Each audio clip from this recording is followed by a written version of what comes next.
Today I want to share with you one of my favorite bench press cues that I use when I'm teaching someone how to bench press. The reason I like this cue so much is that it is really basic and it addresses one of the most fundamental principles that you need to understand when you're bench pressing. It's so widely applicable and that it applies to beginners, advanced, even the top level elite lifters need to keep this in the back of their head when they're bench pressing. And that cue is short arms, or keep your arms short, or finish short, or any of those kind of derivatives trying to achieve the same thing.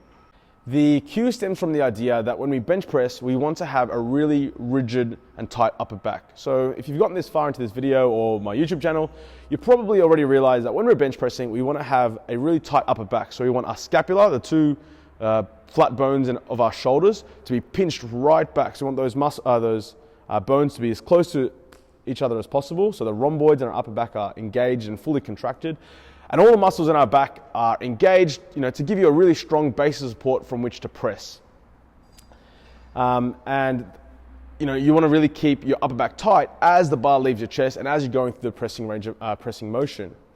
However, our shoulder isn't designed to move in a way where our humerus moves devoid from our scapula. So if you've studied any kinesiology before, you might be aware of scapulohumeral rhythm, which basically says that our humerus and our scapula want to move in a rhythm. They want to move together. So if you ever throw, or if you ever do a push-up, or any kind of really natural type of movement through our upper body, our humerus, our upper arm, and our scapula, our shoulder, they move together.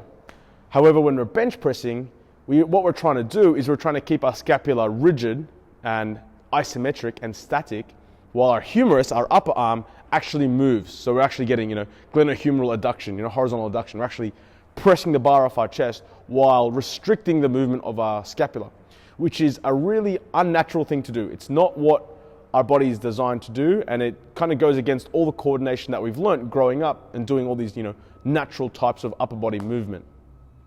So the idea when we're doing this cue is that what we're trying to achieve is minimal movement of our scapula when we're bench pressing and when the bar is leaving our chest and as we're locking out. What a lot of lifters tend to do is that as the bar leaves their chest, or as they get kind of stuck, they end up protracting, right? And they really let their shoulders come forward and they finish really long.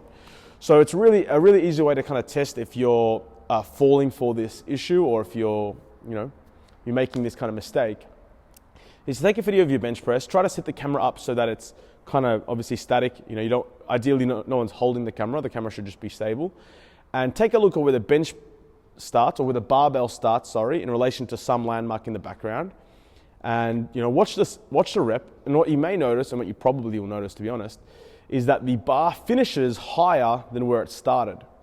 So what we want to be able to do is finish the barbell in the exact same location as where it started. That is where the idea of finishing short comes from, or press short, or keep the range of motion short, is that we don't want to be over pressing. What tends to happen is over multiple reps, especially sets of 4, 5, 6 reps, that every rep you start to lose your position, right? The bar starts higher and higher, and the range of motion on the descent gets longer and longer because our starting point gets further and further away.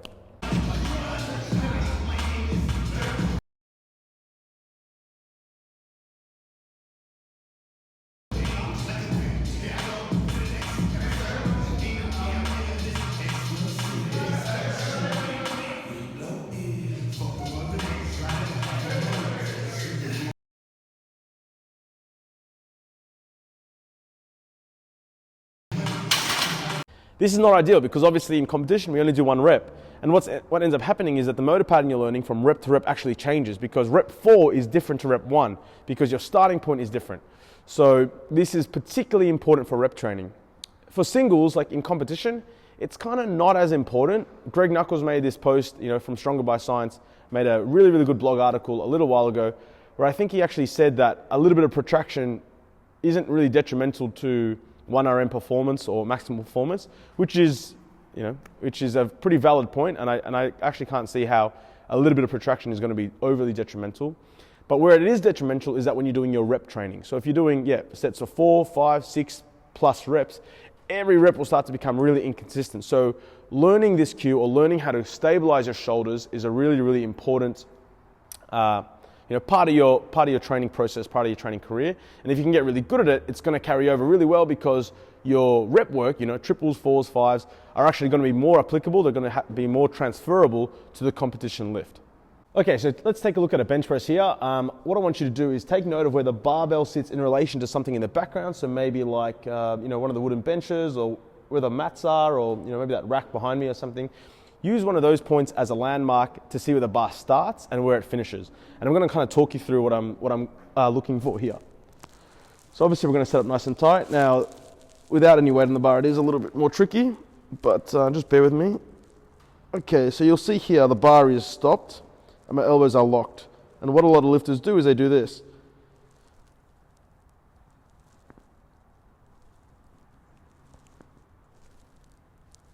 And obviously I'm a little bit exaggerating that, right? Where the end position is a lot higher than where it started. But instead what we want to do is where the bar is here, we want to finish in this exact same position. So that's going to look something like this.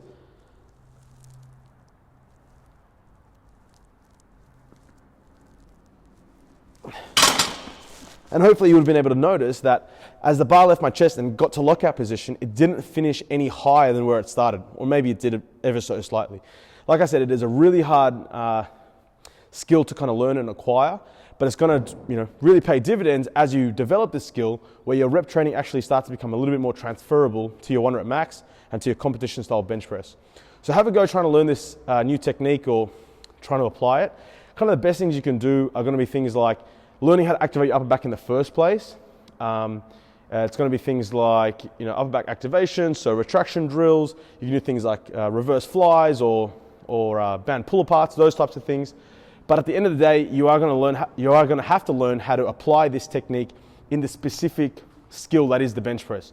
So practicing it with light weights, 50%, 60%, 70%, keeping it in the back of your mind all the time. At the end of the day, if you're doing heavy weights like doubles and triples, you are going to lose a little bit of form and you will finish a little bit longer, but the idea is still there.